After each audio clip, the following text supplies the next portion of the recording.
और मैं डॉक्टर शिवाजी कुमार और मैं आज को बीच में मैं लॉ एजुकेशन में आपको हम और आज हम डिस्कशन करने वाले हैं कि हम लोग इंट्रोडक्शन टू सीआरपीसी। बहुत लोगों ने इसके बारे में जानने के लिए मेरे पास कई मैसेज आए थे, कई फ़ोन कॉल्स आए थे, रिक्वेस्ट भी आया था, कई मेल्स आए थे। The code of criminal procedure 1973 CrPC, तो हम उसके बारे में आज आपको बीच बताएंगे। ऐसे जो और ये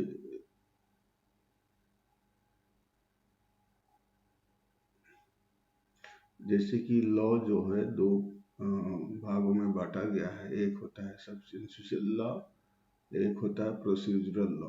तो जैसे आप जानते हैं,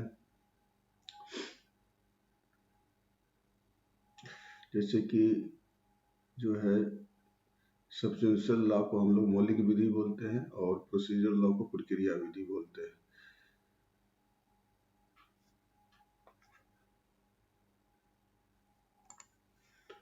और जब हम प्रोसीजरल लॉ की बात करते हैं तो इसको दो पार्टों में डिवाइड करते हैं। एक होता है सिविल लॉ और दूसरा होता है क्रिमिनल लॉ।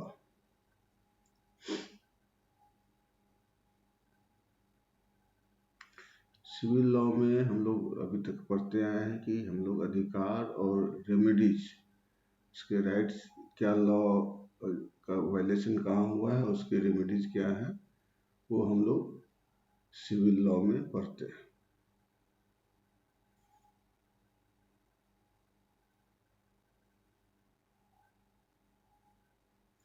तो ज़्यादातर हम लोग जानते हैं कि जो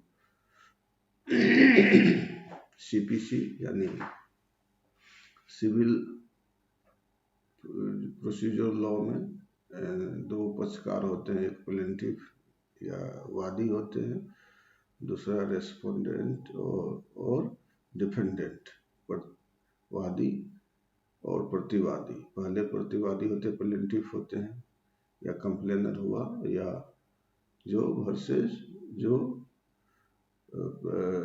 अपना रेस्पोंडेंट या डिफेंडेंट जो प्रतिवादी होते हैं, उसके बारे में हम लोग जो चर्चा करते हैं।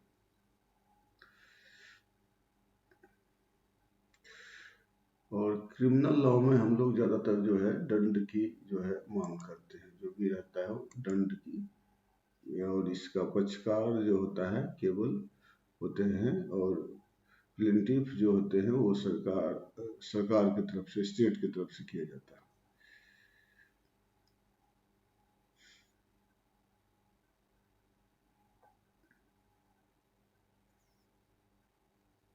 तो मैंने फिर से बताया कि एक पक्ष होता है सरकार, स्टेट, और दूसरा पक्ष होता है अक्यूज्ड, जिसने क्रिमिनल किया है।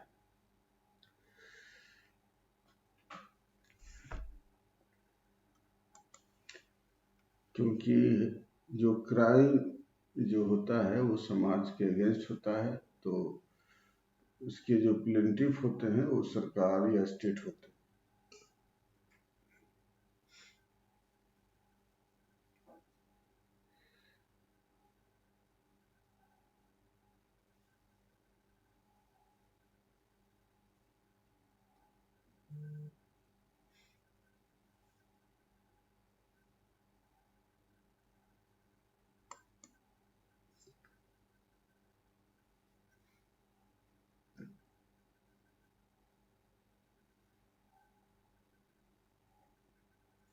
जब हम क्रिमिनल लॉ की बात करते हैं तो हमारे पास इंडिया में दो है, क्रिमिनल प्रोसीजर लॉ 1973, और ये 1 अप्रैल 1974 से प्रारंभ हुआ था।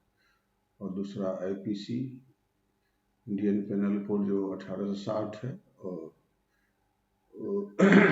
वो लागू हुआ था अप्रैल 1861 से। तो हम इस पर आगे बात कर रहे हैं।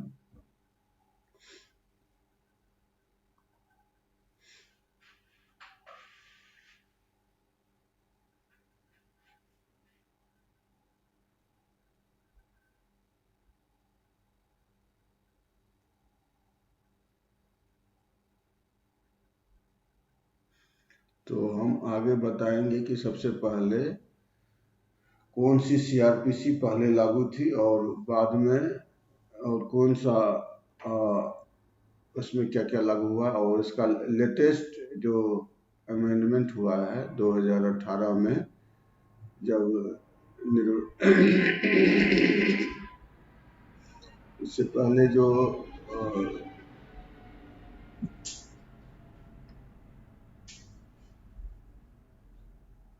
तो हम लोग तो सबसे अगर लेटेस्ट अमेंडमेंट जो है 2018 जो है अपडेशन, उसके बारे में भी हम जानकारी देंगे हम आपको। तो आज चलिए हम सीआरपीसी के बारे में हम आपको और सीआरपीसी के बारे में आज हम थोड़ा सा बताएंगे और हम उसका लेटेस्ट जो जानकारी है, आपके जो कमेंट्स आए वो बताते जाइएगा और मैं उस पर भी जवाब दूंगा। तो हम सीआरपीसी में हम टोटल जो है सेक्शन 484 484 है और शेड्यूल जो है उसके बारे में कर लेंगे और उसके बारे में जान के बारे में देंगे।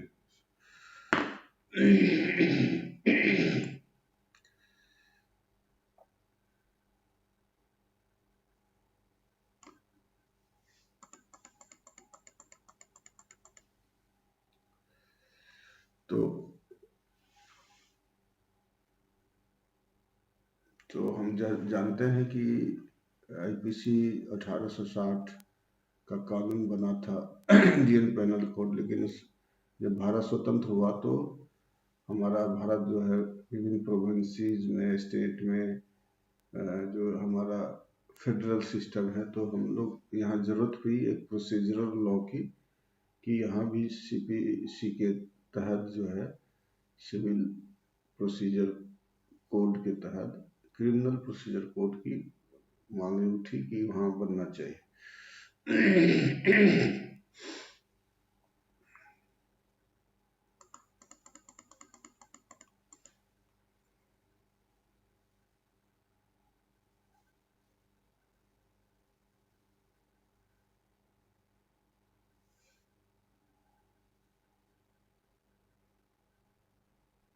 इससे पहले जो हमारे पास जो क्रिमिनल कोड से संबंधित जो जानकारी थी उसको हम लोग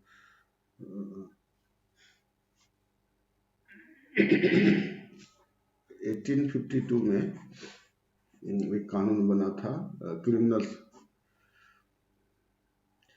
criminal procedures act 1850, supreme court act 1852।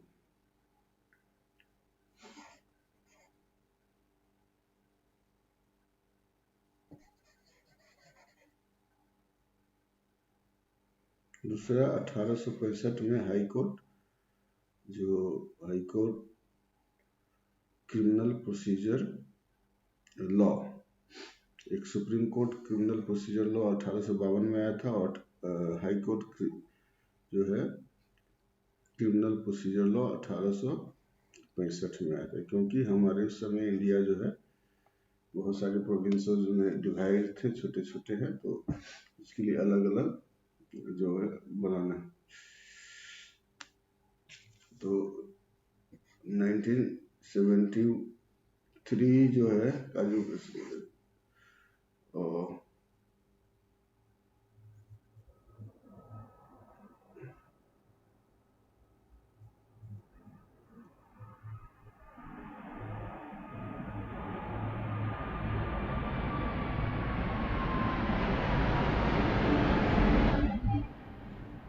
इसके जो 1973 का जो कोड ऑफ क्रिमिनल प्रोसीजर बना, उससे पहले कई रिपोर्ट्स आए थे और लास्ट रिपोर्ट 1970 में joint commission report on the code of criminal procedure bills, तो उसमें इसके बाद जो है प्रोसीजर में इसके बाद जो है कई रिपोर्ट्स आने के बाद जो है the code of criminal procedure 1973 को बना।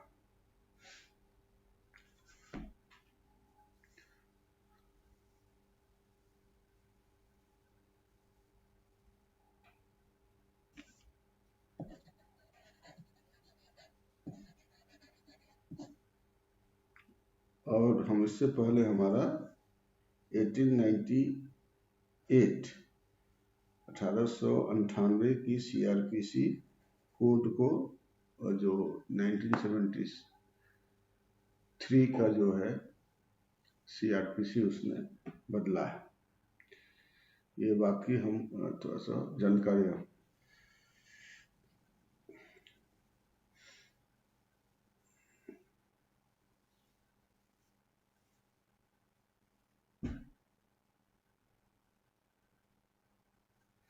जैसे कुछ हमारे पास कानून है, उसमें ऑर्डिनेंस लिखे रहते हैं, कुछ कानून है जिसमें हमारे एक्ट लिखा रहता है, लेकिन यहाँ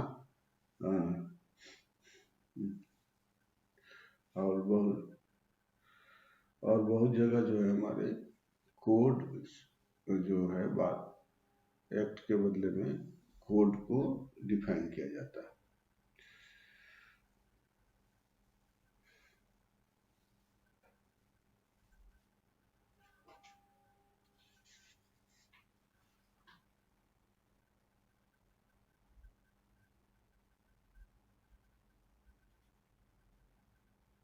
तो हम लोग सब जानते हैं कि लॉ बनने के लिए कोई भी कच्चा मसौदा जो है हमारे भारतीय पार्लियामेंट में जो है रखा जाता है, और दोनों सभा, राज्यसभा और लोकसभा से पास होने के बाद राष्ट्रपति ये बिल जो होते हैं पास, जब तक ये पास नहीं होता है तब तक इसको बिल बोला जाता है। जब ये पास हो जाता है तो फिर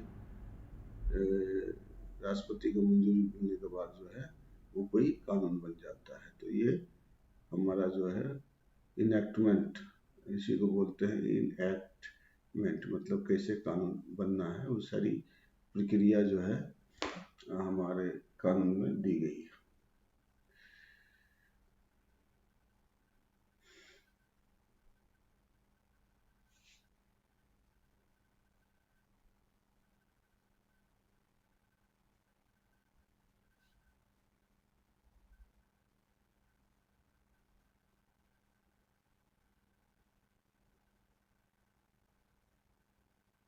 और ये कोडिफिकेशन जो होता है, जो पहले से हमारे कानून बने हुए हैं उस कानून को एक साथ कर उसको कोड में बदल दिया जाता है, उसको बोलते हैं कोडिफिकेशन।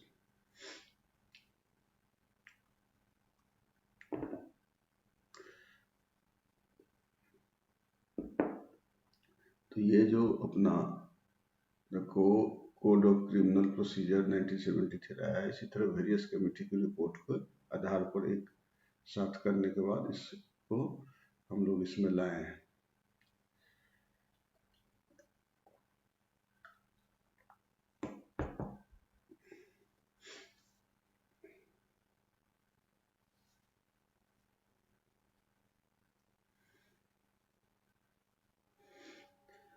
तो इसमें 484 धाराएं हैं और 2 शेड्यूल हैं और 2 अनुसूचियां को इसमें जोड़ा गया है। और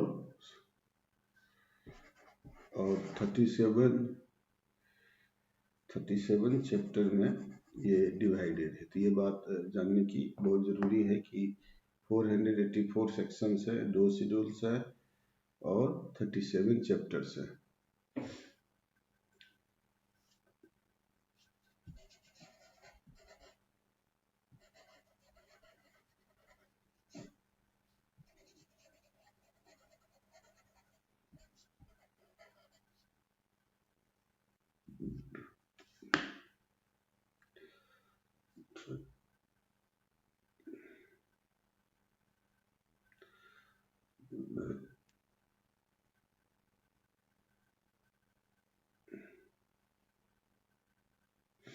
इसको जो यूनिफॉर्म कोड बनाया गया है पूरे भारत में, एक समान इसको लागू करने की गई है व्यवस्था।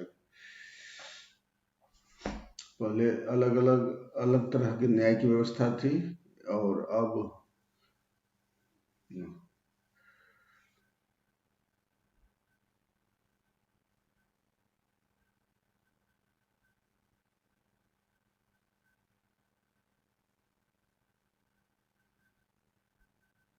तो आपने देखा होगा कि हमारे भारतीय संविधान में आर्टिकल 50 में, जहाँ ये जो हमारे डायरेक्टिव एंड प्रिंसिपल है, उसको लिखा गया है कि जुडिशरी को एग्जीक्यूटिव से अलग करना। ये बात महत्वपूर्ण है। जो महत्वपूर्ण बातें मैं बता दो।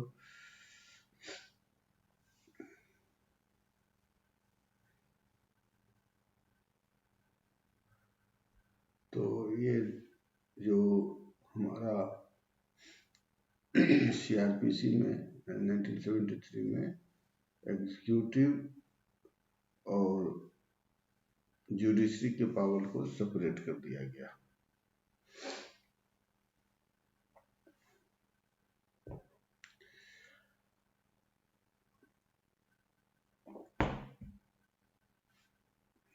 तो इसमें जो हमारे एग्जीक्यूटिव मजिस्ट्रेट के क्या पावर होते हैं, जुडिशरी मजिस्ट्रेट के क्या पावर है, सबके अलग अलग जो है सीआरपीसी में डिफाइन किया गया।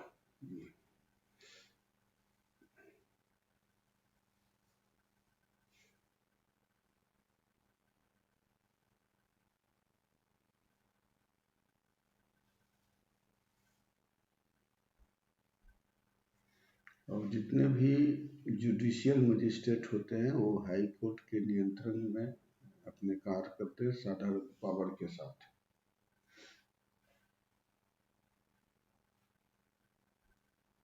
और उनके जो पेनाल्टी उनके दांडिक न्यायिक शक्ति को, मजिस्ट्रेटियल शक्ति को इसमें जो है सीआरपीसी में बढ़ाया गया है। इस बात का हम लोग चर्चा करते रहेंगे आगे।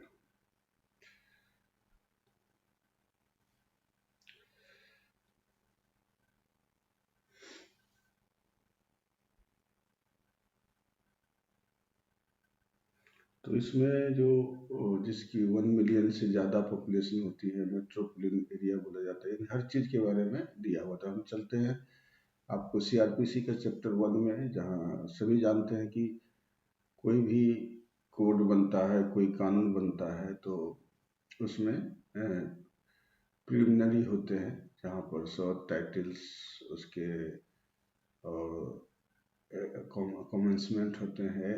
तो उसको यहाँ पर जानकारी दी। दूसरा है डेफिनेशन है, दूसरे सेक्शंस में, तीसरे सेक्शंस में कंस्ट्रक्शन ऑफ रेफरेंसेस दिया हुआ है। और सेक्शन 4 में trial of offences under the Indian penal code and other laws और सेविंग्स, ये सेक्शन जो है सेक्शन 5 में इसकी वर्णन है। इसी तरह चैप्टर 2 हम लोग ने बताया था कि 37 चैप्टर में इसको कुल डिवाइड किया गया है। और सेक्शन 6 में क्लासेज ऑफ क्रिमिनल कोड्स के बारे में बताया गया, क्योंकि ये जो चैप्टर 2 है constitution of criminal code and office के बारे में बातें करता है। तो चैप्टर 2 में, और उसमें section 6 classes of criminal code, section 7 में है टेरिटोरियल डिवीजन, किसको कोर्ट का बांटा गया है, मेट्रोपॉलिटन एरिया, जैसे कि मेट्रोपॉलिटन एरिया के बारे में डिफाइंड है सेक्शन 8 में,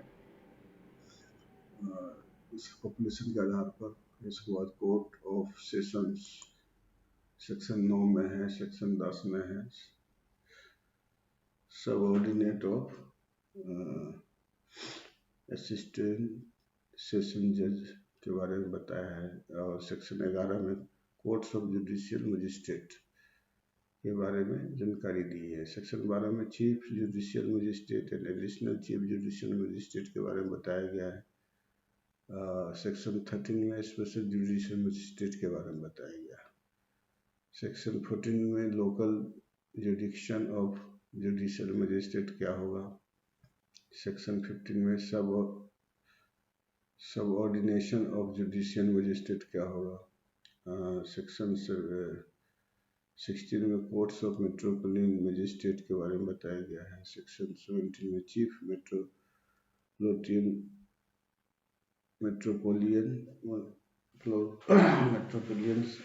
magistrate and additional chief metropolitan magistrate के बारे में बताया गया है। स्पेशल मेट्रोपोलियन मजिस्ट्रेट के बारे में बताया गया है सेक्शन 18 में। सेक्शन 19 में सबऑर्डिनेशन ऑफ मेट्रोपोलिटन मजिस्ट्रेट के बारे में बताया गया है। 20 में एग्जीक्यूटिव मजिस्ट्रेट के बारे में कार्ड्स को डिफाइन किया गया है। सेक्शन 21 में स्पेशल एग्जीक्यूटिव मजिस्ट्रेट के बारे में डिफाइन किया गया है। सेक्शन 22 में local jurisdiction of executive magistrate और सेक्शन 23 में subordination of the executive magistrate के बारे में बताया गया है। सेक्शन 25 में पब्लिक प्रोसिक्यूटर, सेक्शन 25 में असिस्टेंट पब्लिक प्रोसिक्यूटर्स और 25A बाद में इसको जोड़ा गया है डायरेक्टरेट ऑफ प्रोसिक्यूशन। ये चैप्टर 2 में, और चैप्टर 2 जो है बातें करती है constitution of criminal courts and offices कैसा होगा, और ये टोटल 25A तक इसमें सेक्शन है। इसी तरह चैप्टर 3 में पावर ऑफ कोर्ट जो है उसके बारे में डिफाइन किया गया है। तो पावर ऑफ कोर्ट क्या होगा, तो सेक्शन 26 में courts by which offences are triable. 27 में है jurisdiction in the case of juveniles, उसके बारे में बताएगा। उसी तरह सेक्शन 28 में sentences with high courts and session जज में पास। सेक्शन 29 में जो है इसी तरह दिया हुआ है सेंटेंसेज विच मजिस्ट्रेट में पास। इसके बाद सेक्शन 30 में है sentence of imprisonment in default of fine. Section 31 में दिया हुआ sentences in case of conviction of several offences at one trial. उसी तरह सेक्शन 32 में mode of conferring power. Section 33 में पावर ऑफ ऑफिसर्स अपॉइंटेड, और सेक्शन 34 में विड्रॉल ऑफ पावर्स के बारे में चर्चा की है। सेक्शन 35 में पावर्स ऑफ जज and magistrate exercisable by the successors in office. तो कोर्ट के बारे में चैप्टर 3 में पूरा डिफाइन है, जो सेक्शन 35 था। इससे पहले 25 तक हमने देखा था, और ये 35 सेक्शन तक इसके बारे में चर्चा की गई। अब चैप्टर 4 में जो चैप्टर 4 में power of superior officers of police, उसके बारे में डिफाइन है। 36 में power of superior office of police. इसके बाद है section aid to the magistrate and the police. उसमें सेक्शन 37 में public when the assist magistrate and police. Section 38 है aid to person other than police officers executing warrant। Section 39 में public to give information of certain offences. 39 है section 40 में duty of officers employed in connection with the affairs of a village to make certain report। तो ये chapter 4 में powers of superior office of police के बारे में define किया गया है। चैप्टर 5 में अरेस्ट ऑफ पर्सन, कैसे पर्सन को अरेस्ट करना है उसके बारे में डिफाइन किया गया है। Section 41, when police may arrest without warrant। 41A है notice of appearance before police officers. 41B procedure of arrest and duties of officer making arrest. 41C है control room at district. 41D है right of arrest person to meet an advocate of his choice during the interrogation. उसी तरह 42 में है arrest on refusal to give name and residence. 43 में है arrest by private person and procedure on such arrest. 44 में है arrest by magistrate. 45 में है protection of members of arm force from arrest. 46 में है अरेस्ट हाउ मेड। 47 में है search of place entered by person sought to be arrest. सारे arrest के बारे में जानकारी दी गई है। सेक्शन 48 में pursuit of offenders into other jurisdiction. 49 में है नो अननेसेसरी रिस्ट्रेन। 50 में दिया है person arrest to be inform on the ground of arrest and the right to bail।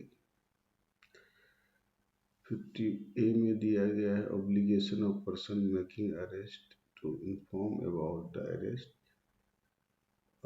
to a nominated person। 51 में दिया है search of arrest person के बारे में उसकी जानकारी दी है। और इसके बाद सेक्शन 52 में है power to seize offensive weapon. इसके बाद अब सेक्शन पढ़ेंगे। सेक्शन 53 में examine of accused by medical practitioner at the request of police officers.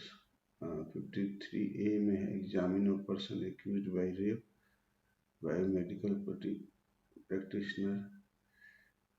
54 में है एग्जामिनेशन ऑफ अरेस्ट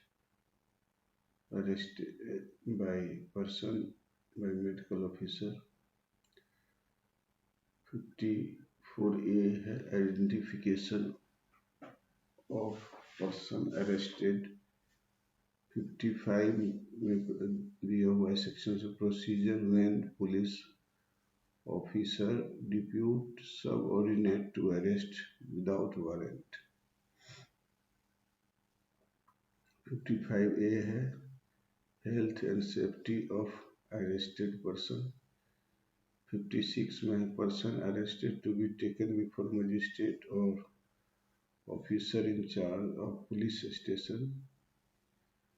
57 में person arrested not to be detained more than 24 hours। 58 में police to report apprehensions। 59 में discharge of person apprehended। 60 में है power on escape to pursue and retake। 60A it's given arrest to be made strictly according to the court। तो ये सारे arrest के बारे में चैप्टर 5 में हम लोगों ने पढ़ा। टोटल हम जानते हैं 37 चैप्टर इसमें CRPC में। चैप्टर 6 में दिया हुआ है सम्मन के बारे में। फॉर्म ऑफ सम्मन कैसा होगा, सम्मन्स हाउ सर्व कैसे किया जाए। 63 में है service of summon on corporate bodies and societies. 64 sections given service when the person summon can not be found. 65 section is given procedure when service cannot be effected as before provided. 66 may service on government servant. 67 may service of someone outside local limits. 68 the proof of service in such cases and when serving officer not present. 69 it gives service of summons on the witness by post.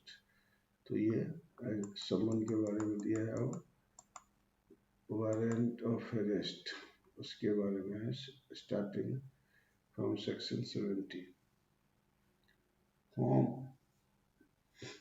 Of warrant of arrest and duration 71 section shows power to direct security to be taken. 72 section says about warrants to whom directed, whereas 73 shows about warrant may be directed to any person, whereas section 74 says about warrant directed to the police officer. Section 75 says about notification of substances of warrant. 76 it says person arrested to be brought before the court without delay. Section 77 says where warrant may be executed. Section 78 says about warrant for execution outside jurisdiction. Section 79 says about warrant directed to the police officer for execution outside jurisdiction. Section 80 says about the procedure on arrest of person against whom warrant issued, and section 81 says procedure may by magistrate.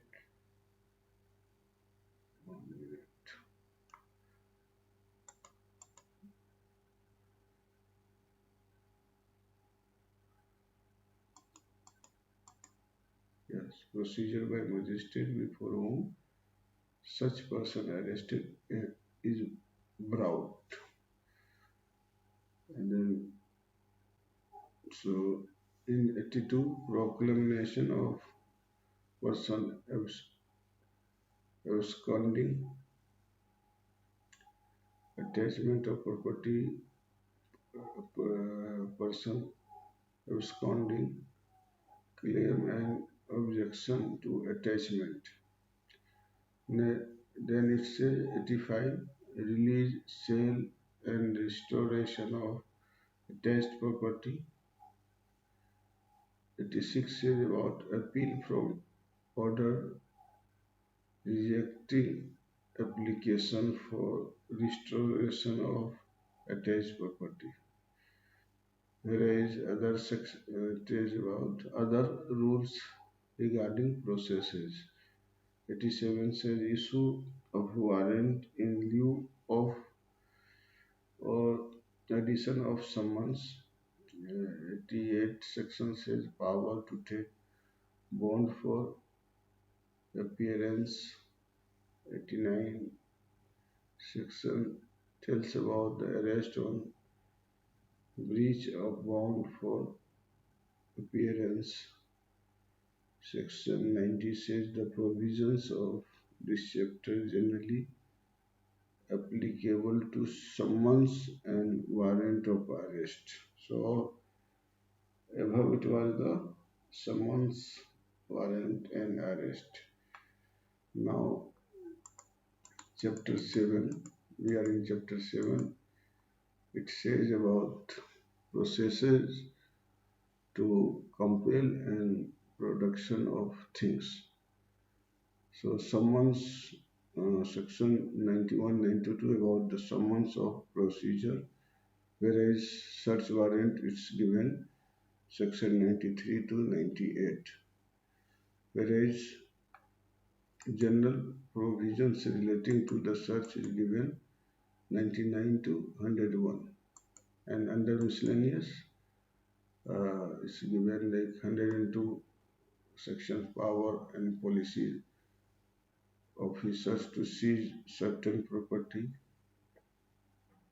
Magistrate may direct search on his presence. 104 given power to impound documents and produced.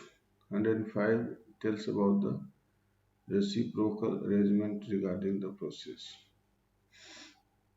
Whereas chapter 7 tells about reciprocal arrangement and arrangement for the assistance in certain matters and procedure for attach, attachment and prof, profitor of property. Profitors of property. So that was chapter 7 and it's 105 about definition, 105b assistance in searching transfer of the person, and other different 105c assistant in relating to order of attachment of forfeiture of property, and then 105 identifying unlawfully acquired property. Then it says like different 105I fine in lieu of forfeiture, forfeiture, and then 105J certain transfer being null and void.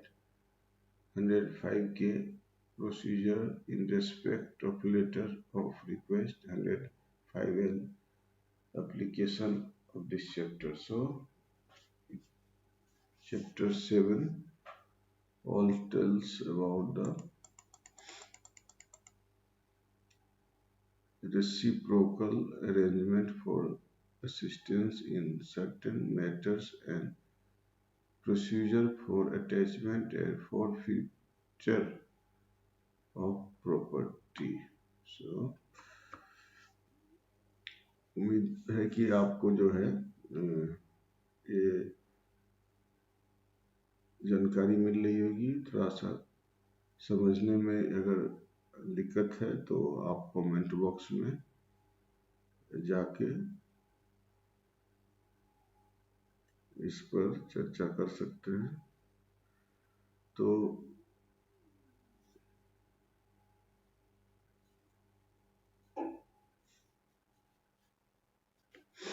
इस पर हम लोग आगे भी बात करते रहेंगे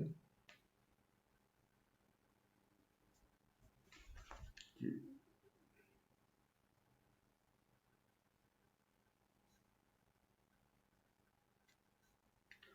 four features मतलब जो है दंड होता है। मैं आपको बता दूं अगर जिनको जानकारी नहीं है। और चैप्टर 7 में हम लोग आते हैं जिसमें security for keeping the place and for good behaviour. जो 106 से 124 के बारे में जानकारी दी गई है। इसमें security for keeping the peace on conviction, likewise order to be made, discharge of person informed against, content to be found, bond, power rejects, sureties, security for unexpired period of bond। सब ये सब इसके बारे में chapter 8 में दिया हुआ है जो सेक्शन 106 से लेकर 124 तक इसके बारे में बताता है। उसी तरह चैप्टर 9 में order for maintenance and maintenance और वाइव्स चिल्ड्रन एंड पेरेंट्स। उसमें 125 the order of maintenance of wives children and parents. Procedures दिया हुआ है alteration in allowed in allowance, enforcement of order and maintenance. तो ये चैप्टर 9 में इसके बारे में चर्चा किया हुआ है। चैप्टर 10 में maintenance of public order and tranquillity. तो इसको कैसे शांति बहाल हो और कैसे हो उस पर जो है बात की गई है।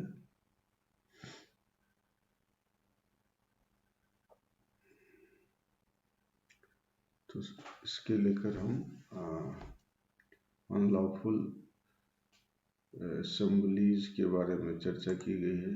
सेक्शन ए में जो सेक्शन 129 से 132 के बारे में, जो पूरे का पूरा है अनलॉफुल असेंबली के बारे में चर्चा की गई। उसी तरह सेक्शन 133 टू 143 जो है पब्लिक न्यूसेंस के बारे में बताया गया। फिर सेक्शन 144 जो है अर्जेंट केसेज ऑफ न्यूसेंस और प्रीहेंडेड डेंजर के बारे में चर्चा की गई है, सेक्शन 144। उसी तरह सेक्शन 145 से 148 disputes as to movable property के बारे में चर्चा की। उसी तरह सेक्शन चैप्टर 11 में preventive action of the police के बारे में चर्चा की, जो 149 टू 153 है। चैप्टर 12 में information to the police and their powers to investigate, इसके बारे में चर्चा की गई, जो 144 155 ये सारे सेक्शंस जो है, और ये 176 तक इसके बारे में चर्चा की गई। चैप्टर 13 में jurisdiction of the criminal courts in inquiries and trials के बारे में जो है चैप्टर 13 में चर्चा की गई है, जिसमें सेक्शन 177 से 189 तक है ordinary place of injury and trial, place of inquiry of trial, offences committed by letters, likewise offences committed outside India। और लास्ट में 189 सेक्शन जो है receipt of evidence relating to the offences committed outside India, उस पर चर्चा की गई। Chapter 14 में जो सेक्शन 190 से 199 तक है, उसमें conditions required for initiation of proceedings के बारे में चर्चा की गई है। और उसमें जैसे cognizance of offences by magistrate से लेकर प्रोसिक्यूशन फॉर डिफेमेशन, इसके बारे में पूरी जानकारी दी गई है। चैप्टर 15 में जो है कंप्लेंट्स ऑन मजिस्ट्रेट्स के दिया हुआ है, और इसमें सेक्शन 200 to 203 जो है examination of complaints, procedure by magistrate not complete to take cognizance of the case, postponement of issues process, dismissal of complain. तो ये चैप्टर 15 में कंप्लेंट्स टू मजिस्ट्रेट के बारे में दी। वहीं चैप्टर 16 में commencement of proceedings before magistrate के बारे में है कि इशू द प्रोसेस से लेकर 204 सेक्शन से लेकर 210 procedure to follow when there is a complaint case and police investigation is in respect to the same offences। तो चैप्टर 16 में इसकी चर्चा की गई है। वहीं चैप्टर 17 में द चार्ज के बारे में, फॉर्म ऑफ चार्ज कैसा होगा जो सेक्शन 211 212 में बताया गया, उसी तरह से लेकर 217 तक फॉर्म ऑफ चार्ज के बारे में बताया गया। उसी तरह ज्वाइंडर ऑफ चार्ज जो 218 से लेकर 224 के बारे में बताया गया, जैसे withdrawal of remaining charge and conviction on the several charges. उसी तरह अभी तक हम लोग चैप्टर जो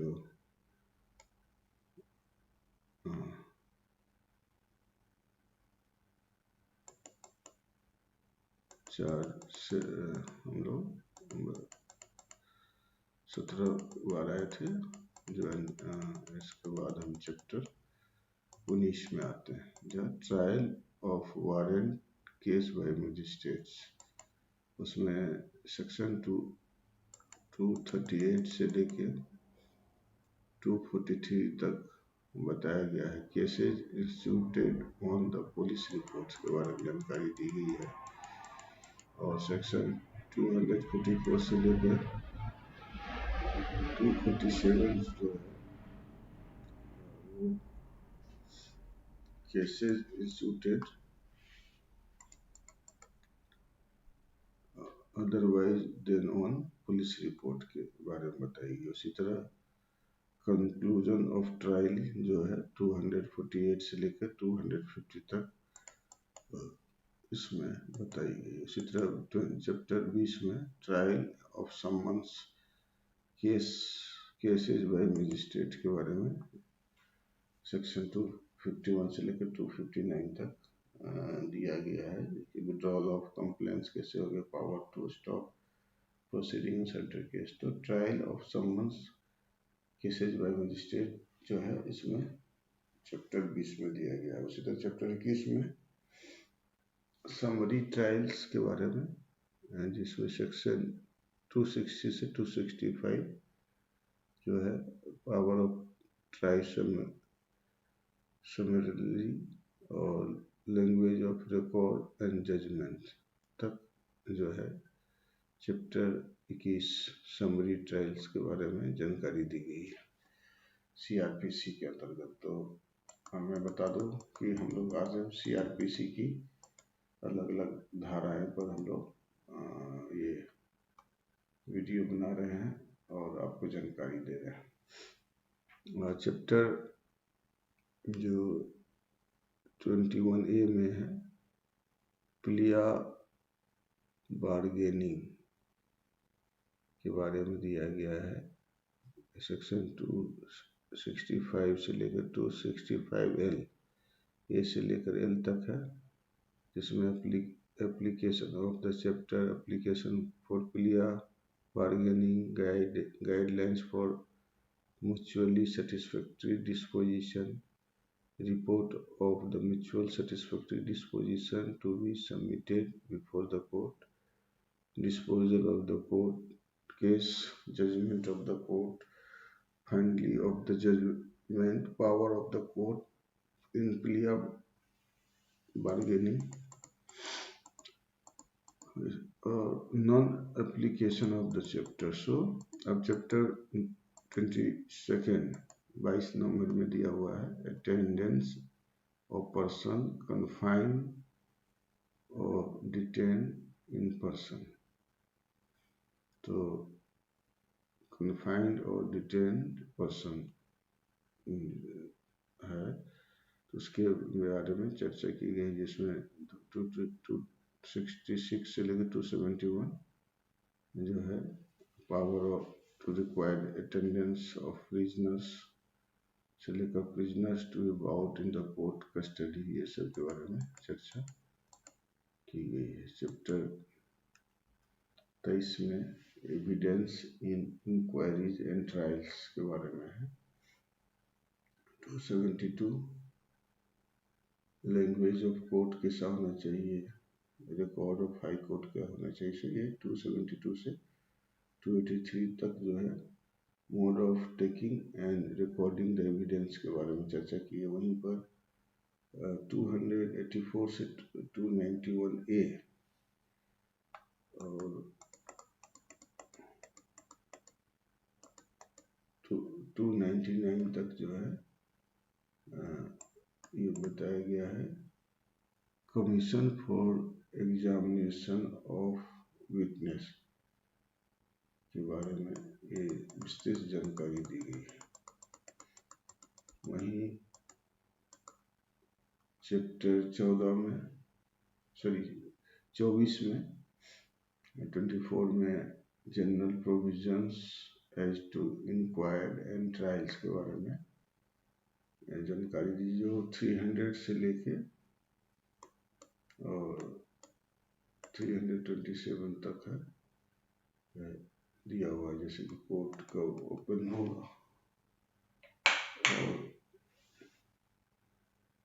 उस सब की जानकारी इसमें दी गई है। और खासकर general provisions and inquiry and trials में appearance by the public prosecutors, tender of pardon to accomplish local inspection सब शामिल है इसमें। कंपाउंडिंग ऑफ ऑफेंसेस ये सब उसमें शामिल है। तो कन्विक्शन और commitment on the evidence partly recorded by one judge or magistrate and partly by another। तो उसमें 326 के बारे में सेक्शन दिया हुआ है। तो आगे हम लोग जो चैप्टर 25 में दिया हुआ है, जो सेक्शन 328 से 339 तक है, provisions as to accused person of unsound mind के बारे में दिया है। जो अनसाउंड माइंड है उसका procedure in case accused being lunatic, resumption of inquiry or trial, judgment on acquittal or ground of unsound mind। इस सब जो तो चैप्टर 25 में अनसाउंड माइंड के बारे में प्रोविजंस दिए गए।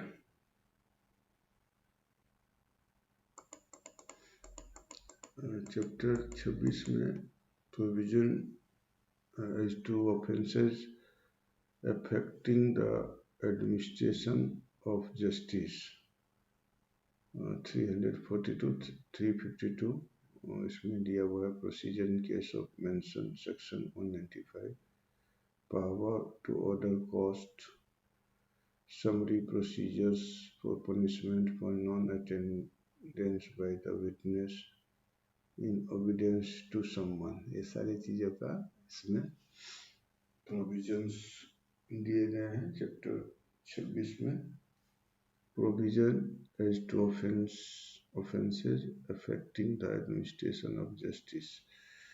उसी तरह चैप्टर 27 में जजमेंट के बारे में है। जजमेंट कैसा होगा, लैंग्वेज कैसे होगे, मेट्रोपोलिटन मजिस्ट्रेट का जजमेंट कैसा होगा, विक्टिम कंपनसेशन स्कीम्स क्या है, treatment of victims, judgment when be translated and 365 sections of court of session send a copy finding the sentence to district magistrate। ये सब जो है चर्चा की गई। चैप्टर 28 में दिया हुआ है submission of death sentence for the confirmation।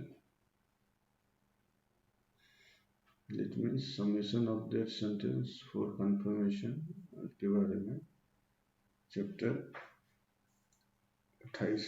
28 में चर्चा की गई है, जिसमें sentencing to death to be submitted by court session for confirmations, power to direct further inquiry to make additional evidence to be taken, power of high court to confirm sentence or annual conviction, confirmation of new sentence to be signed by two judges, procedure in case of offences of opinion, and Section 371 procedure in case submitted to High Court for confirmation.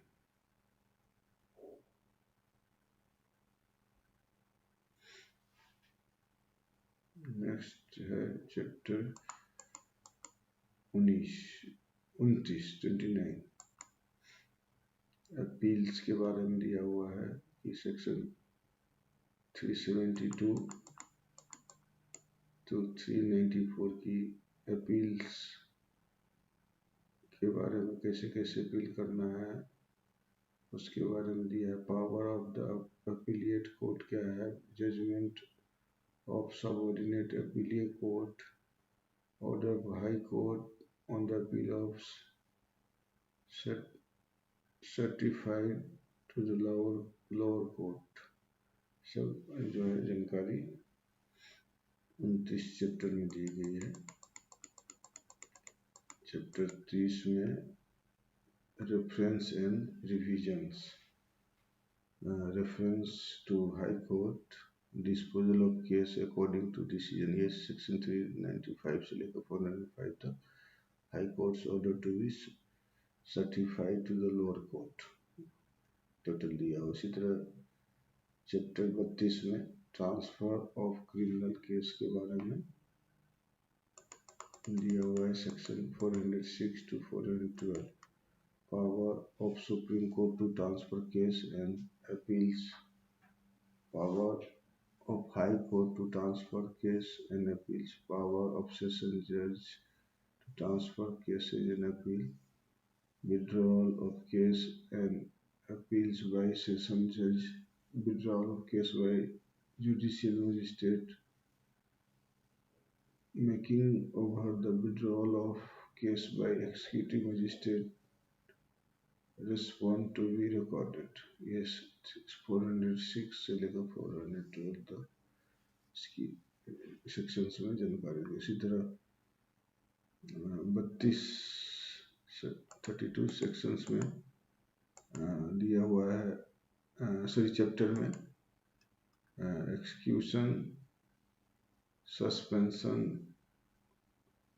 Remission and commutations of sentences like death sentence.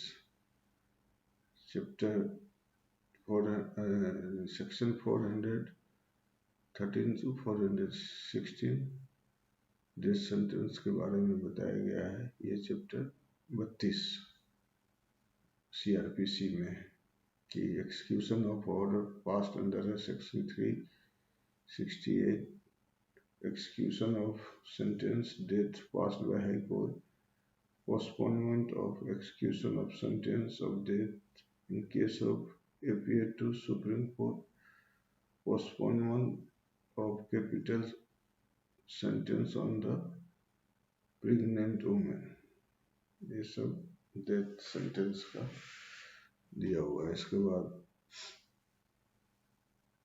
imprisonment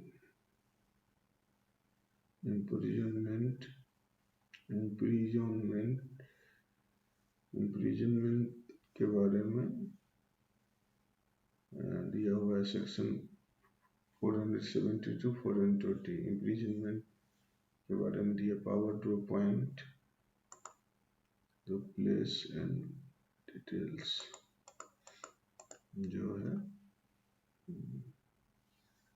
and to whom be lodge, ये सब जो है 420। इसके बाद levy of fine जो 421 में दिया हुआ है।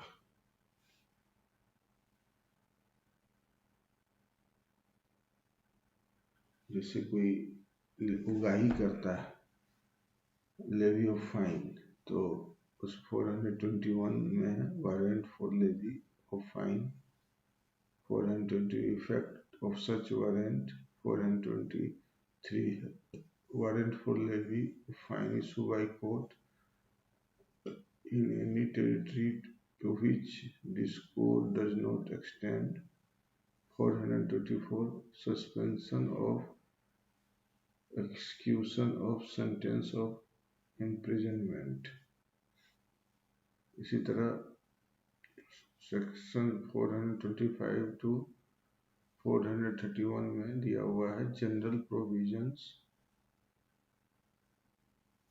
regarding the execution, who may issue warrant, sentence on escape convict when to take effect, sentence on offender already sentenced for another offense, period of detention undergone by accused to be set against the sentence of imprisonment, then 430 returns of warrants and execution of sentence, 431 money ordered to be paid recoverable as a fine. Under then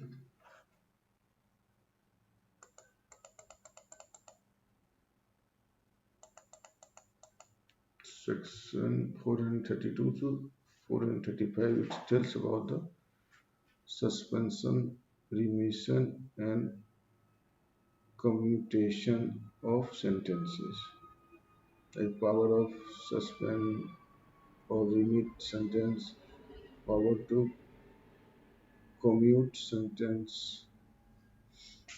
Likewise, 435 State Government Act after consultation with the central government in certain case। तो ये भी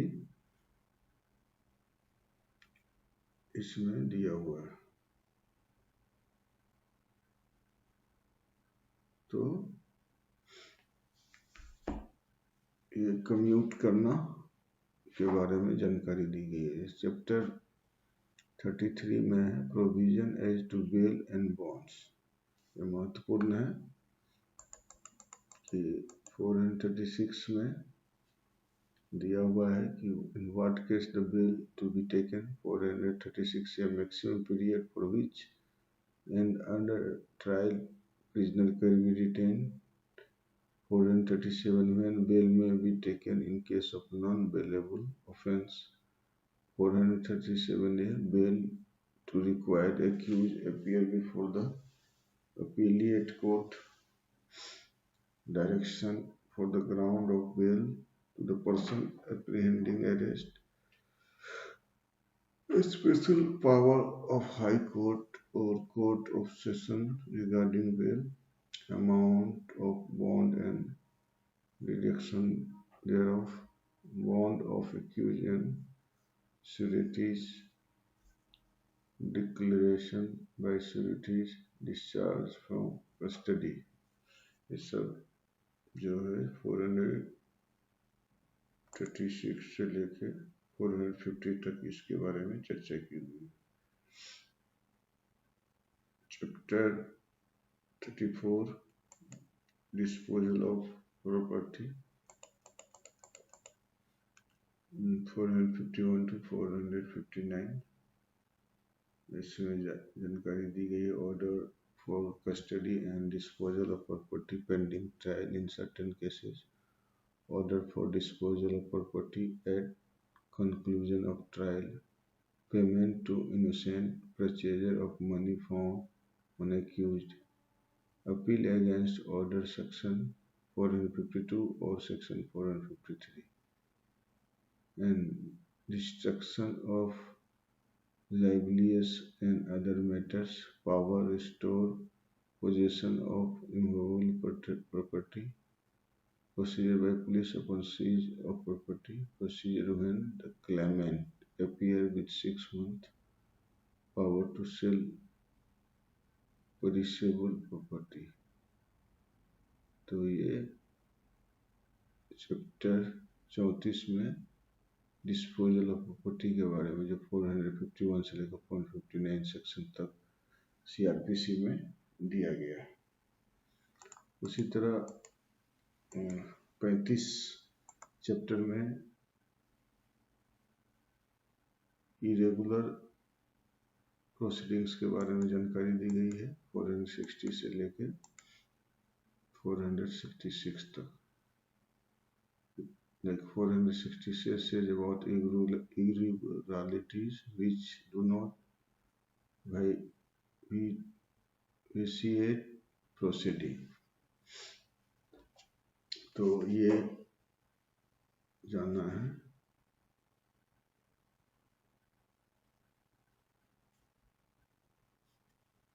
तो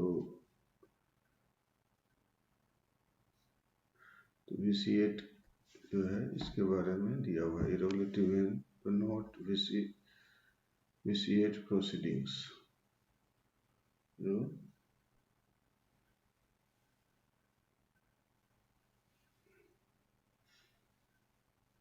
next है 461 irregularities which vitiate proceedings बता दिया है. Then 462 proceedings in wrong place. 463 non-compliance with provision of sections 164.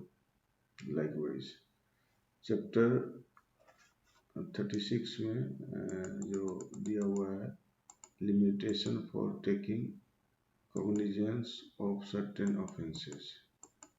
Like इसमें section 467 से 473 तक मेंशन किया गया है. बार taking cognizance after the lapse of period of limitation, commencement of period of limitation, execution of time, certain cases, execution of date on which court is closed, counting of offense, extension of period of limitation of certain cases. तो ये limitation taking cognizance of certain offenses में chapter 36 में दिया है. और अंतिम जो chapter 37 है जो सेक्शन 474 to 484 मैंने बताया था कि सीआरपीसी में 484 जो है सेक्शंस दिए हुए हैं. तो इसमें miscellaneous like 474 trials before high court, 475 delivery to commanding of officers of person liable for the trial by the court martial, then various forms, powers, 477 powers of high court to make rules, 478 powers to alter function allocated to the executive magistrate in certain case, 479 case which judge or magistrate personally interested, 480 practicing pleader not to sit as magistrate in certain courts, 481 public servant concerned in sale not to purchase or bid for property, 482 saving of inherent power of High Court, 483 duty of High Court to exercise continuous superintendence over court of judicial magistrate, 484 repeal and savings. तो ये total आपने देखा कि हम लोगों ने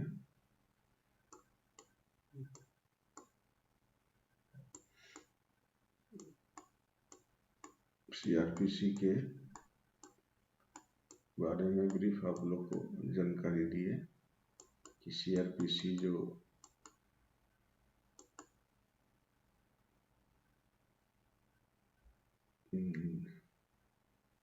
the code of criminal procedure 1973 और ये अप्रैल 1974 से ये इन्फोर्स हो गया पूरे भारत में.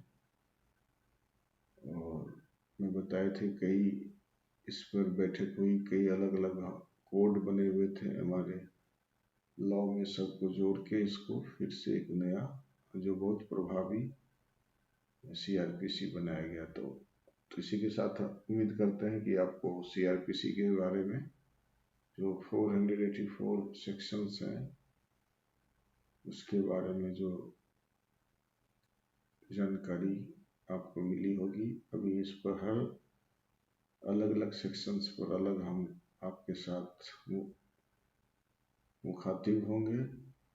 तब तक के लिए विदा, तब अगले वीडियो के लिए विदा लेते हैं। तब तक हमारे इस वीडियो को अगर पसंद आया है तो लाइक भी कीजिए, शेयर भी कीजिए और हमें बताइए कि आपको और किस तरह के लॉ एजुकेशन में लॉ के बारे में जानकारी आपको लेना है, उसके बारे में बताएंगे। तब तक के लिए भी विदा लेते हैं। Thank you for watching this video. नमस्कार, जय हिंद, वंदे मातरम।